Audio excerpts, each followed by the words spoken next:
listening to Three Kitchens, a member of the Alberta Podcast Network. Locally grown, community supported. Join your host, Aaron Walker, Sarah Soma Syndrome, and Heather Dyer. What's on today's menu?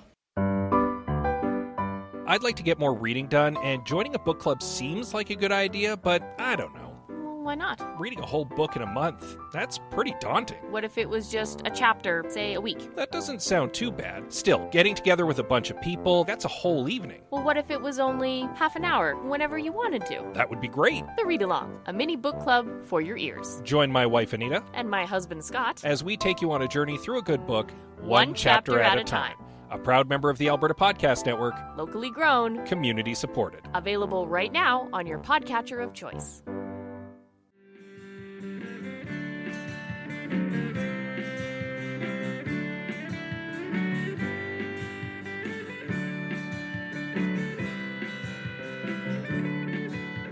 Well, ho, ho, ho, Merry Christmas. Ho, Happy ho, ho. holidays. Happy holidays. Happy holidays to 3K listeners. Exactly. You guys got the Christmassy voices and everything. We're trying. I really need to work on my radio voice so I can listen to our podcast and not cringe. I don't think it's possible to listen to our own voices and not No. Yeah, be like, ugh. it's tough. It's such a weird thing, isn't it? Mm-hmm. I prefer the sound of it in my own head. Yeah. Hello, listeners. We are All back. that was to say hello. Well, that was Hello. just a hello. Our minds are sort of exiting at this stage. Yeah. Right? We can't keep a thought. We can't keep track of anything. There's something I definitely am forgetting. But A you whole don't know bunch what of it things. is. But I don't know what it is, but I know I'm Yeah. forgetting it. Because Yes. Christmas is upon us, school is almost done, Yes. and we had Ooh. this idea to do a cookie exchange Mhm. that might have gone a little sideways, but thanks to Erin, I think Aaron saved the she day. may have saved this episode. So we brought it all together in the end. Yeah. That's what we do. Three Yeah. become one. That's right. We all Yeah. have to work together. Not one of us could do this all alone. Can you imagine just Oh having my a podcast by yourself? No Yeah. thanks. Who No, would you talk to? The wall. Hello. it'd be no fun. Hello, Set up, ceiling. you could set up your volleyball and paint a face on it, just like Wilson. That's it, Wilson. Hello, Wilson. Wilson, what'd you think of the cookies? Yeah, exactly. I guess you wouldn't get any bad reviews. That's true. Just silence. Just silence. We went kind of all over the world for these cookies. Yeah. You did. I hope I will pronounce it correctly. I made Buñuelos. Buñuelas? Oh, shoot. Is it O's or A's? I wrote it with an A. I hope that's right. Buñuela. It is a Mexican, kind of more like a fritter than a cookie. Mhm. Mhm. And it's very similar to a Scandinavian rosette, if anyone's familiar with that, which is what I grew up with. My mom used to Mhm. always make them. And that's what I was going to make. And then I came across this variation from Mexico that is just a little bit different. So I tried those instead. And it's a buñuela. That's what my kids told me. But the way they say it sounds much better. The little squiggly over the N just flows when they say it. Not so when I do. All right. So a buñuela is a thin batter that you then use an iron, the rosette iron, which is, it looks like a branding iron.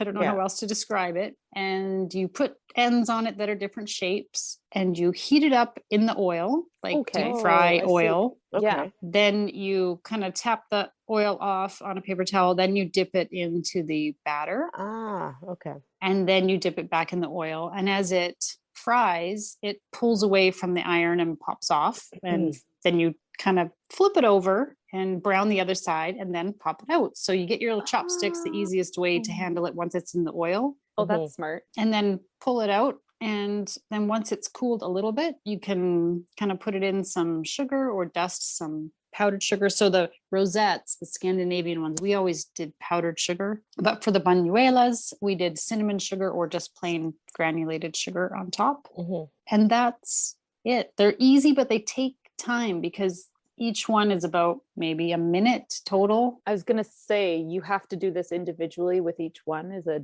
dip fry. The iron holds two. but they're so close together that I did it one at a time because they're so close they end up sticking.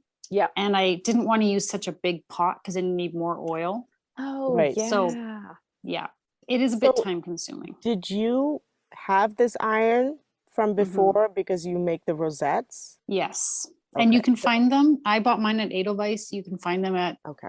those kinds of places. The Edelweiss here is the kind of Dutch German store nearby, and they have all those fun cooking Right. tools and things. I'm sure you could find it on Amazon as well. And the irons typically come with, I know mine did, and I think my mom's had too. My sister has them, I'm not sure, but they're also a little, I think they call it a tambale or tambal. It's the end that you put on the iron is like a little cup. So when you dip it in and then you fry it, it makes a little cup in that shape, like a little rectangular, fancy Oh, cup. cool. Yeah, Oh, yeah. Except it's fun. tiny. It's tiny. Oh. I think it's meant to put like custard Yeah. or like pudding or Oh, that's so a fun. mousse or That's so something and some fruit on. Like it's a Nice. little, I've never used them. And I don't remember my mom ever using them either. But Oh, that is so so you could also cool. try that. Mhm. So then once they cool, they're not as good. So then you need to reheat. So when I gave it to you guys, I said reheat it at 250 for a couple of minutes because you really need to eat them warm or when they've just cooled. Right, Otherwise, right, if they right. sit Yeah. too long, they're just not as good. You need to warm them up. Easy peasy. How different was the recipe between the rosettes that you make that are Scandinavian and these? Oh, Easy and the peasy. Mexican version has cinnamon in the batter. Ah, okay. Also lime zest, which I didn't really notice the lime personally, but the Oh, cinnamon I I didn't thought know. was great. Mhm. The Scandinavian ones are just plain. They don't typically have the cinnamon. It's almost the same. The Buñuela has equal part flour and milk Mhm. and then egg. The Scandinavian version, I don't have the recipe right in front of me, but I believe it's more flour to less milk. I think it's just a bit thicker batter. But honestly, the base cookie tastes the same to me. The difference was the cinnamon, and I quite liked it. I think I will stick with the cinnamon in the future. That was Mhm. good. What do you guys think? In my case, I wasn't excited when my two co-hosts dropped cookies off because I had the stomach flu. Yeah. But 2 or 3 days later, after I felt better, I went through a lot of cookies and they were really good. They were really good. Yeah, I got home, I started my oven right away, and then I walked away and forgot about it. And then I came back in the kitchen. I was like, it's not 250. Oh, my oven's on because it says the temperature on it. Oh, right, Yeah. right. Tossed them all in the oven right away. My husband came home at that point. I mixed together some cinnamon and powdered sugar because I wasn't sure if I was supposed to do powdered sugar or granulated sugar. And I know that the rosettes are with powdered sugar. So I was like, oh, I'm just going to add cinnamon into my powdered sugar. So Yeah. I made a quick mixture, tossed it in my duster, dusted the heck out of them. And then we proceeded to shove them in our face as fast as possible. I feel like I didn't even know. I did taste them, but man, did I eat those fast. They Mhm. were delicious. Yeah. And they heated up really good in the oven and they were crispy Mhm. and yummy. And so, yeah. And because they're deep fried, they just remind me of street food. Like one of Mhm. those things where like a Stampede kind of Fried dough. fried. Oh, it was so You good. just want to was have really them good. in Yeah. like a little greasy bag that you're Mhm. eating them Yeah. out Mhm. of. That's and exactly it, a wandering down bag. the Yeah. street. Exactly. And the cinnamon sugar, having that on top reminded me of that too, like a mini donut Yeah. Yeah. or something. Yeah. Except lighter and crispier and not that dense kind of dough. Exactly. Yeah. Right? No, it's got like the little, it shapes around the iron. So it's almost like Yeah. it's hollow. It's got holes in it. And yeah. Yeah. Anyway, they're a fun treat if you have time to make them. Now, Mhm. was it messy? No, The oil didn't kind of splatter no, everywhere. no. They just sort of simmer in Okay. there. You're just using like an inch of oil. Yeah. How hot do you need your oil? It was 350, I believe. Oh, Okay. okay. Right. And you can pick when you want to pop it out of Right. there. Mhm. And I like them a little less brown. Some of them, when they get too brown, then they're just like, they almost just crumble Okay. in your hand. Mhm. Right. They're better if you take them out when they're just lightly brown. Okay. Nice. And there you go. Make some buñuela and try to say it. I thought those were delicious, Heather. That was really good. Thanks. I'm glad you liked it. Aaron, now, Aaron actually did 2 recipes because Sarah was sick. Yes. Thank Sarah you, got Erin. the flu, Yeah. which nobody wants at this time of year. Nobody wants Nobody it. wants ever. No, it was the worst kind of flu. It's the kind of flu that you don't feel like eating cookies. Yeah, the worst. There was no way I was going to let Sarah's recipe go for pass. Thank you. Thank you. Thank you. And I appreciate it too, that you took it on. Well, when Sarah said she's sick, I was like, we have to make this recipe. I don't care how we do this, but we have to make this recipe. So you had everything in your house? You had the condensed milk and everything? So I had to modify things a little bit. Sarah, do you want to talk about your recipe? And then I will talk about how I fudged it together. Sure. You know me, I don't have a sweet tooth like other people have a sweet tooth. I still love my desserts, but I'm never usually a fan of Asian desserts because I either find them too sweet or not creamy enough. I really like the French stuff, right? An exception of Malaysian desserts. I think that they are amazing because they've got their coconut milks and their fruits and they're just so well done. And one of my favorite desserts that I love are pineapple tarts. They are Malaysian. They're very popular in Singapore as well. You can buy them anywhere, but they tend to be quite expensive. Oh. Maybe it's where we buy them from. Well, they're also labor intensive. See, I think, I was going to say, I was going to leave that critique to Erin because I only got halfway through this recipe and then I went down.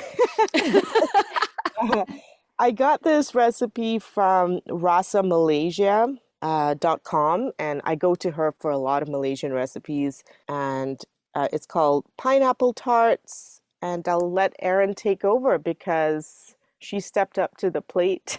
So they're a pineapple filling wrapped in a very buttery pastry. Right. And I would say it reminded me very much of like a shortbread. Yeah. So I have never eaten these before. I have no idea if I got anywhere close to what they should taste like. You can tell me that after we get there. The pineapple filling, I only had one can, so I only made a third of the filling that they recommended in the recipe. And instead of using whole cloves, which I did not have or could not find, I just put some ground cloves in and I just kind of sprinkled some in until I was like, yeah, sure, good enough. It took a long time to boil down the pineapple. It did. I'm glad that you think so because I made 3 tins of it.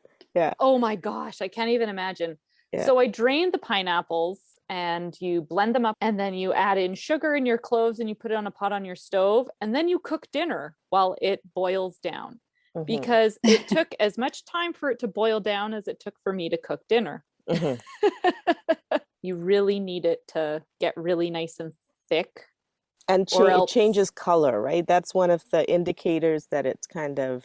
It's really gets really sticky and kind of in a ball. I don't think I even got it that far. Okay. I maybe gave up earlier than what the recipe showed because I looked at what she showed in the recipe and I was like, I'm not standing here till midnight. Right. Oh. So I got mine pretty thick. So it was like a jam. It didn't get quite as dark in color as it shows there, but it definitely thickened up a whole bunch. Right. So I just put it in the fridge overnight. The dough, I halved the recipe because I only had a third of the filling. So let's pop out. Okay. And I'll talk about the dough. With Pod Power, our sponsors are making it possible for us to amplify the voices of Albertans and Alberta podcasters. This episode, Edmonton Community Foundation is helping us give a Pod Power shout out to Overdue Finds, an Edmonton Public Library podcast. Bryce Crittenden and Caroline Land host conversations about books, movies, music, pop culture, and other interesting news about Edmonton. It's a great way to learn more about what's happening at EPL and how you can use your library card to access all of EPL's in-person and online services. To listen and find out more about Overdue Finds, head to epl.ca/podcast. Okay, and then for the dough, I cut the recipe in half because it had 2 egg yolks in it, so I could not possibly cut it into thirds. Oh, right. Okay.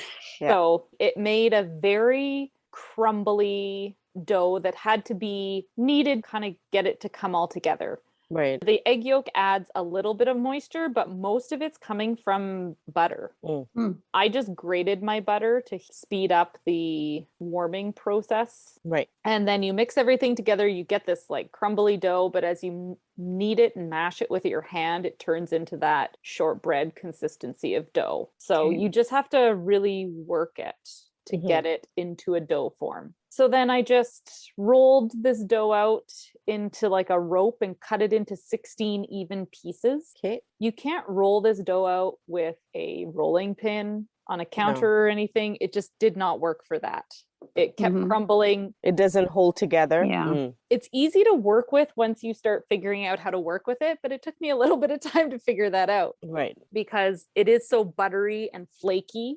You really have to like smash it and press it. They didn't provide me with pictures on how to go from dough to pineapple. So but they did use words. And so flatten the pastry dough in your palms and put in the pineapple filling in the middle. Then use the dough to cover the filling. That wasn't really sufficient for my needs, but I figured it out after many tries. Oh boy.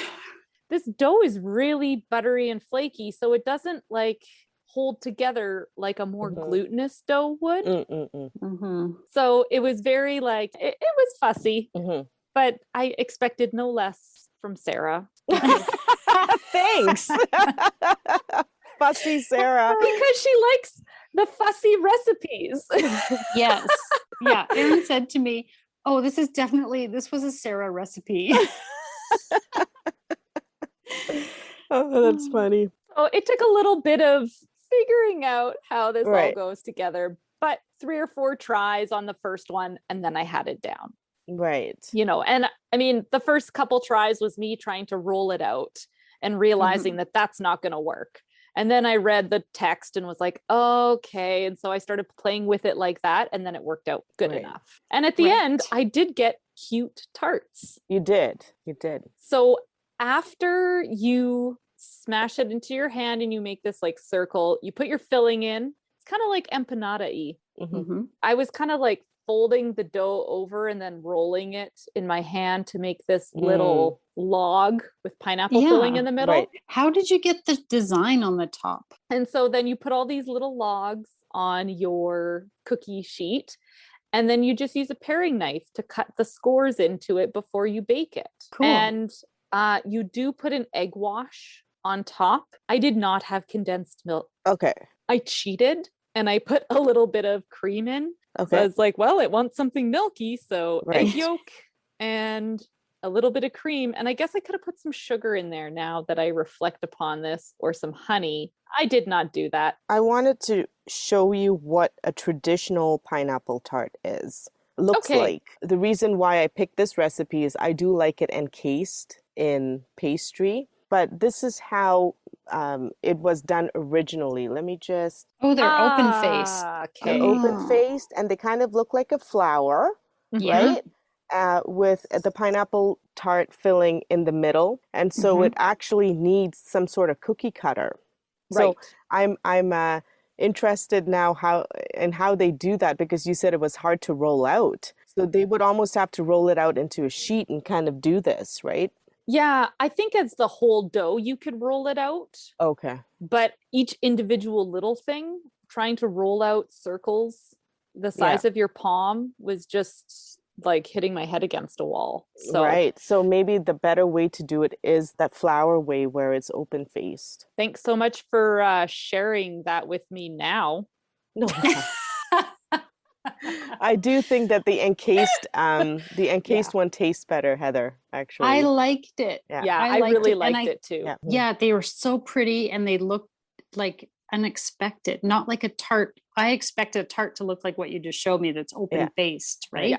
Right. I like that. I was like, tart, this doesn't look like any tart I've ever seen. And I think that the filling stays more moist. Yeah. You know, sometimes when you bake a tart, you get kind of a film over the top or something. Yes. Which is, I mean, I love a tart. Not complaining about open-faced tarts by any means, but please send them all my way still. Yes, I like anytime. I like that it was all inside. I thought it was like cute and smart and like unexpected. Yeah. Yeah, because the type of dough and the flakiness and the butteriness of it, you don't expect that in something that shape.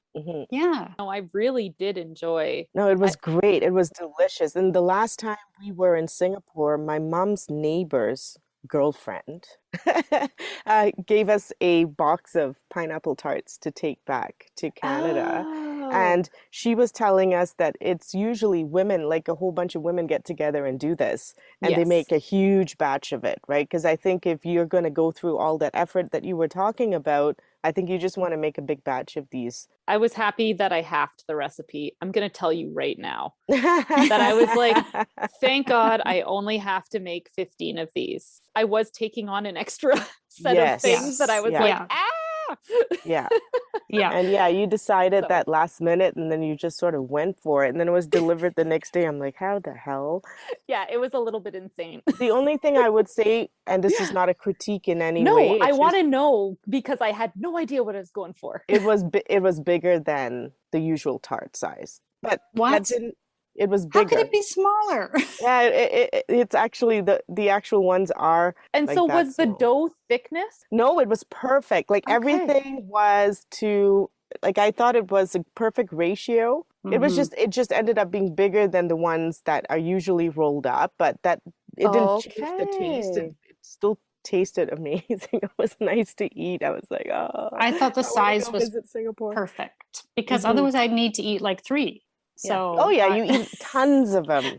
Heather, tons. Like, yeah, you just pop them basically, and you have to like take those boxes and like shove it at the back of your pantry or something because you cannot have them in front of you. Just oh my gosh, it goes. So good. No self-control there. Oh, I'm glad that I hit the mark because I was like, I have no idea what this is going to turn out like. I'm just going for it, and I had to wing a couple things. And now I might never make them because they're so labor intense. Okay, it's not, if you're making a cookie, it takes time. If you're going to do anything that is not just a mix, drop on the pan and bake, right? Like if you're making sugar cookies, it takes time. It's labor intensive. Buñuelos. If you're making buñuelos. I spent like all afternoon making buñuelos. Yeah. Yeah. And I'm sure the other recipe Erin did took some time as well. And that's why she was burnt out. So I just felt I'm complaining because it took time, but really it wasn't terrible. Okay. At the end of the day, you did say, I'm sick. I don't know if I can make cookies. And within 24 hours, I produced a cookie. Yes. Not a bad turnaround. That's true.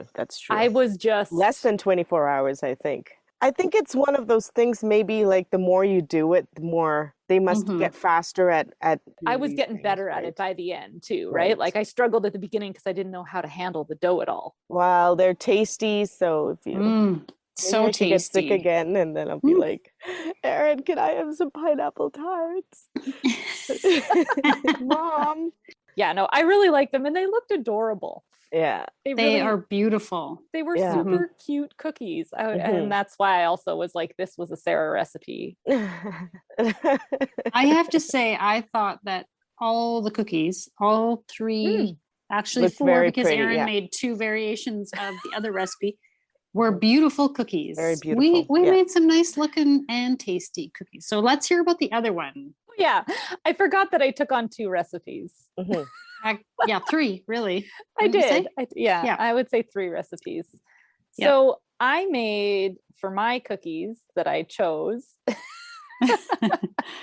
and again, this could be an interesting pronunciation. I made Pfeffernuse. Does that sound right, Heather? It sounds right to me. That's how I would say it. So Pfeffernuse it's a cookie I remember having as a kid. It has a lot of very strong flavors.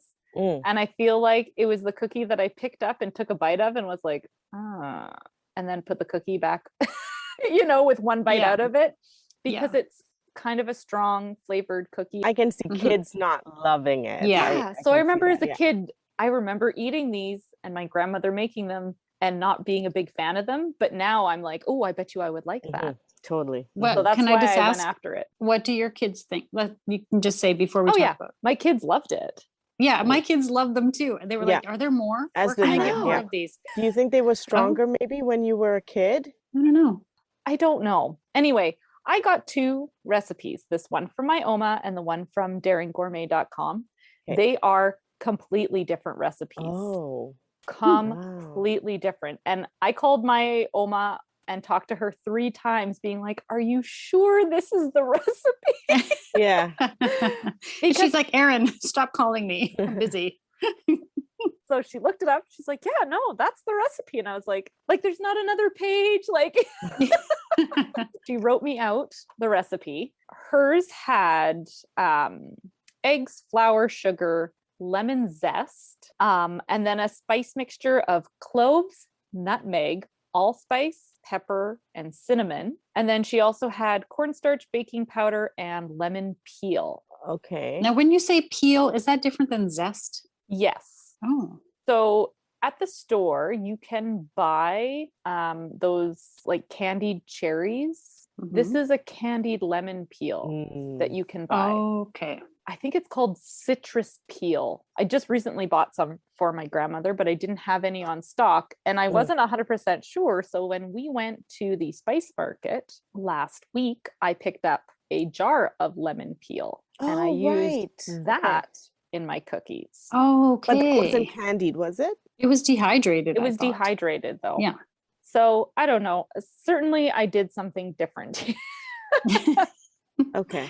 So I made those for my Oma. As I put everything together, I had a crumble in my mixer bowl. There was no coming together. There was nothing doughy about it. Oh. So this prompted my 3rd call to my Oma.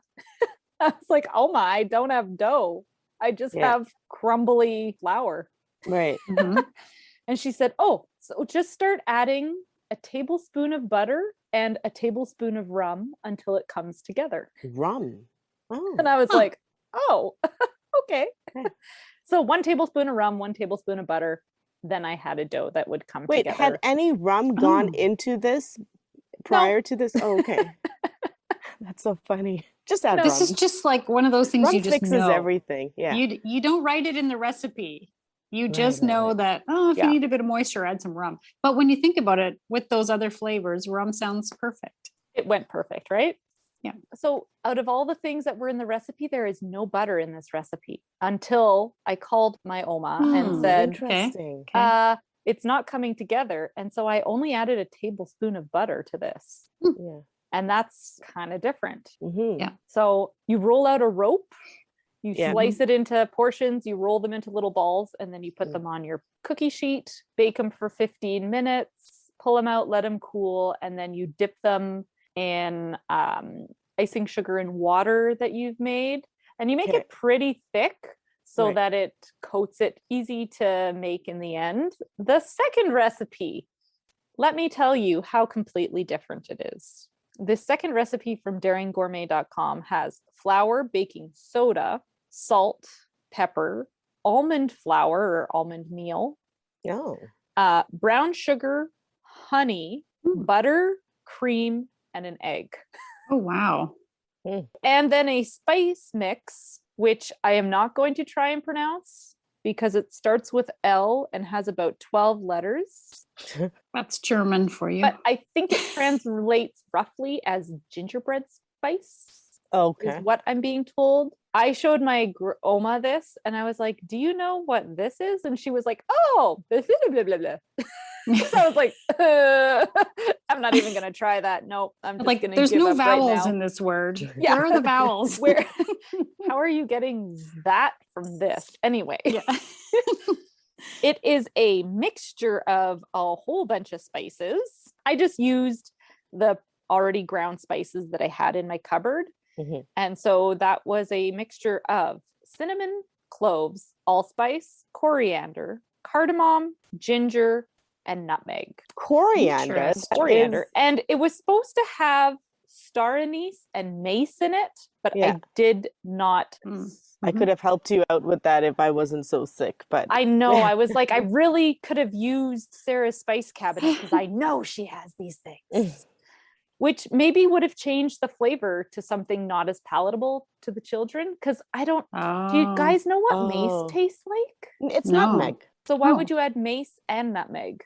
Because mace is, I believe, from the flour And the nutmeg is the seed. So it's, and I think one is slightly milder than the other. Interesting. I saw the mace at the spice store and it was, I'm only using a 1/4 teaspoon. What if I never use it again? Yeah. Yeah.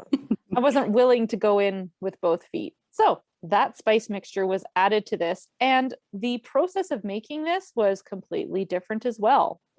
You combine all your dry ingredients together and set them off on the side. And then in a saucepan, you're going to combine the brown sugar, the honey, the butter, and the cream, and you're going to heat it on the stove until it all melts. Then you add it into your bowl of dry ingredients and mix it all together. Once you've done that, then you crack your egg and add it in. And you have to mix this egg into this already made dough.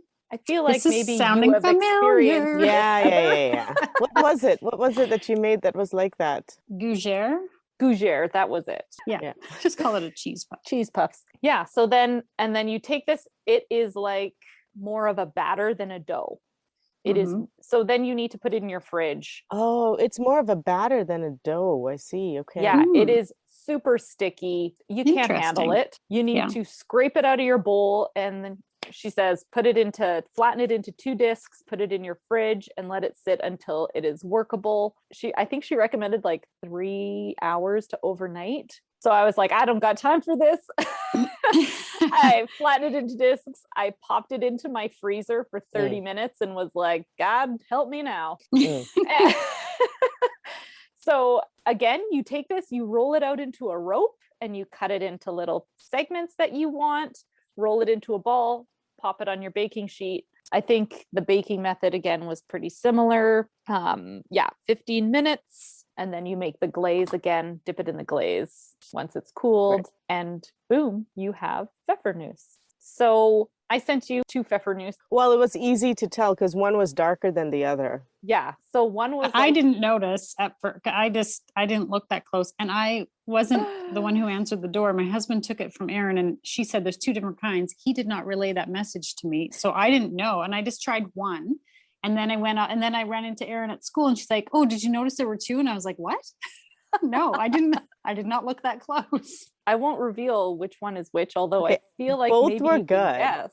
Both were good, but my favorite was the darker one. Yeah, me too. It was stronger. It was Christmassy. It had that big punch. And the other one, I think it could have had a bigger punch. The lemony, your Oma's recipe, I assume. Because you could taste the lemon in it, which was very nice. Like if all we had was that cookie, I really liked the lemon in it. So it's almost like if you had combined that lemon into that one with the big punch, that would have been like, really good.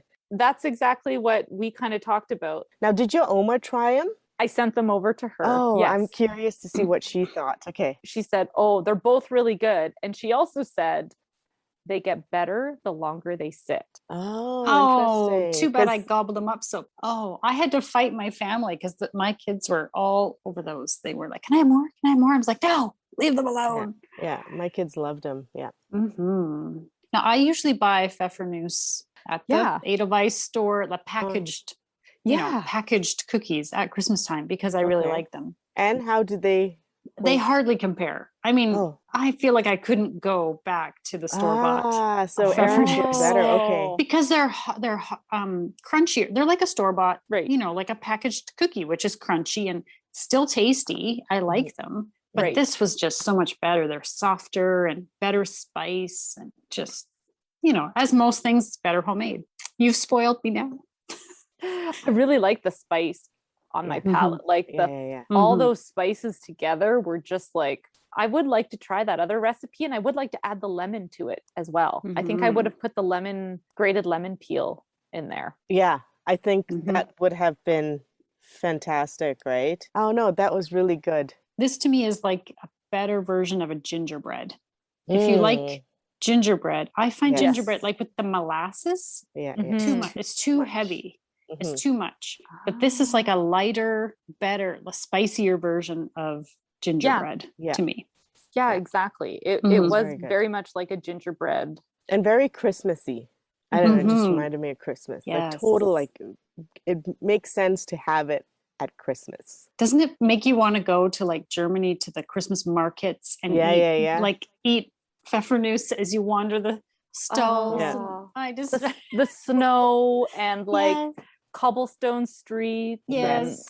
Nutcrackers and all of it. That's what it took me to in my mind. It's the only kind of traveling I get to do. So well, yeah. I think that's the only kind of traveling we all get to do. So close your eyes and eat some Pfeffernuse. Yeah. Or some pineapple tarts. Yeah. Or some Buñuelos. We went to 3 different countries. We did. Traveled. Yeah. Yep. Hopefully we've inspired our broke. listeners to and no jet lag. Well, no jet lag. Well, there was a flu. There was a flu. There was a little bit of a delay, but no, fantastic, ladies. That was really delicious. Thank you. I came out of the flu very, very hungry, so I couldn't have been happier to have eaten all that stuff. It was delicious. You guys did a great job. Thank you. It was good. It was very good. And now all my cookies are gone, so I have to make more, which is the sad I know. part. I was going to say it's the start of the season, really. Well, happy cookie making. I hope everyone gets a chance to enjoy some sweets and treats. And these are definitely some good recipes. And don't get sick. Stay away from people. Yes. Go back to your hermit life. Yes. And eat lots of cookies. And eat all the cookies. Yes. Yeah. Exactly. And now for the fine print. We at Three Kitchens gratefully acknowledge we are telling these stories in the traditional territories of the Treaty 7 nations in southern Alberta and the Métis Nation of Alberta, Region 3. We honor the rich tradition of oral storytellers on this land who have come before us. You can find pictures and recipe links on Instagram and Facebook at Three Kitchens Podcast. If you like and subscribe on your podcast player, that helps more people find us. Happy holidays! Have a safe and happy new year. Three Kitchens Podcast.